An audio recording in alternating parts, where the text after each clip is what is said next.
Global X interviews social entrepreneurs who tackle some of the world's biggest problems. They are pioneers of innovation that benefit humanity.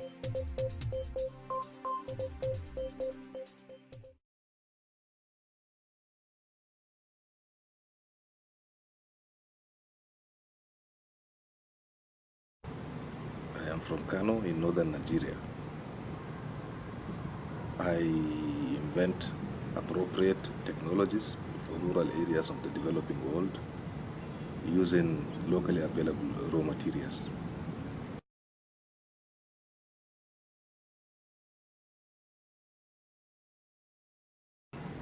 Yes. My story is that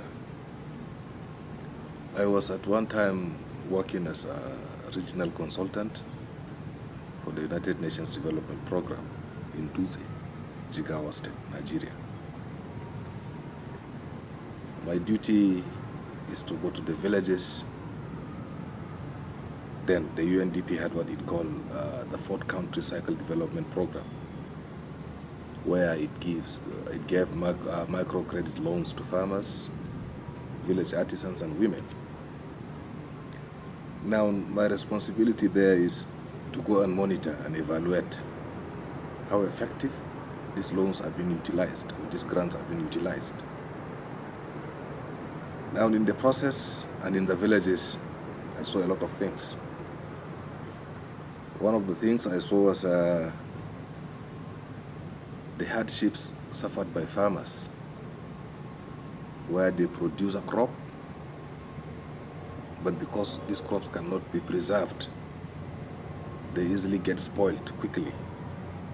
And as a result, they throw out these crops. Or, where if they did not throw them, they sell them below their production cost to middlemen who are coming from the cities. They exploit their situation. You produce something, you have nowhere to preserve it. If you like, you sell it for me less than what you produce. If you don't like, you leave it, and this crop spoils altogether. So this is a very painful situation. This is what we call the virtuous cycle of poverty, where you produce and you have nowhere to dispose it, it spoils. Now this discourages the farmers from the practice of farming. As a result, so many able-bodied farmers, men, do migrate to the cities. In the cities, they are not skilled. The skills they come with from their villages is just a farming practice. In the cities, they have nowhere to farm. So there they go into a lot of other social vices in order to survive. Now, this is a very painful situation. So this is why I decided to come in and see how I can help these people get a medium for preservation of their facility, of their crops. And in the process, I came up with the desert fridge that helps them to preserve and prolong the storage life of their crops. As a result, they now have more income because they sell only on demand, as against in the past when they have to rush sell their crops. These men going into the cities as migrants are now coming back because this is where they belong. And the farming practice is what they've inherited from their parents, grandparents, and great-grandparents. So they are too conversant with it, and now they have a medium to preserve it. And it comes with a lot of other social benefits, like small girls have to go to hook out these wares, the crops, can now go to schools, because in the past, what they do is, if you produce and you are a father, you give it to your daughter to go to the markets and hawk them, or in the neighborhoods. But now with these preservation facilities, these crops can now be preserved at home, sold only on demand, and the girls are free to go to school.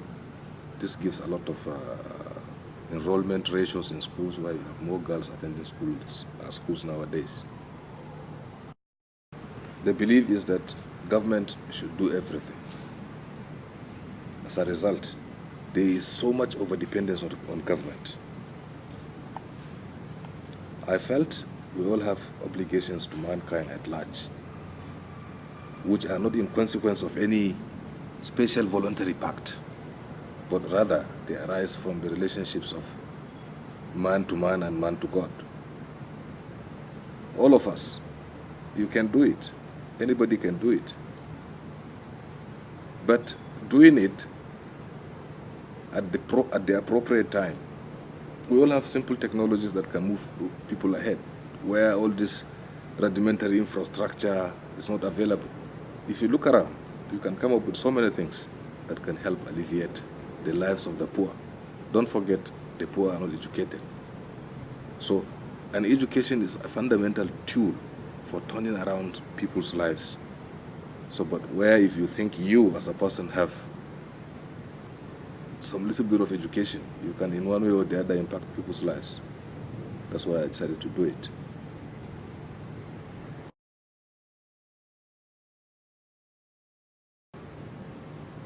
I foresee a better world where people will go in a lot of social entrepreneurship, and of course the eradication of poverty, because poverty is the bedrock of the problems the world is facing all over nowadays, where you have wars, particularly in Africa, where you have unrest in so many places. It's because people are poor. No, everybody is happy, particularly my family. The idea is you impact on people's lives. This world is temporary. Sure, we're all going.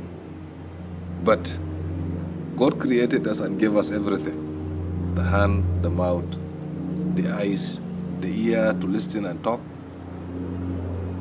So now, how do we account on these things to Him? How justified, how reasonably have we justified, have we put to use what He gave us?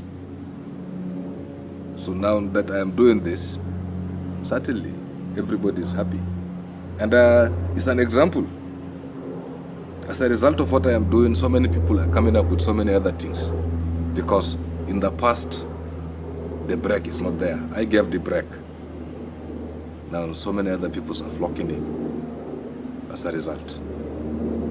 And everybody is happy, very proud. Global X is also on Social Edge at socialEdge.org.